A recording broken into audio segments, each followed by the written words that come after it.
мен 2025 жылды жұмысшы мамандықтары жылы деп жариялаймын.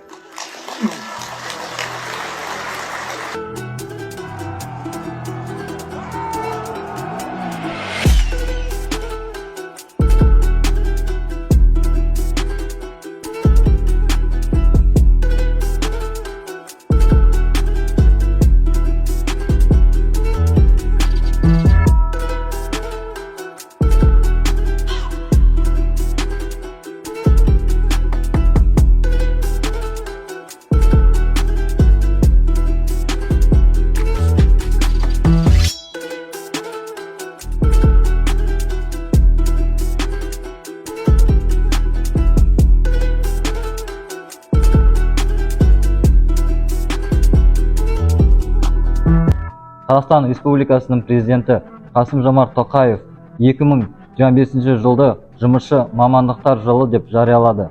Мы поддерживаем инициативу главы нашего государства.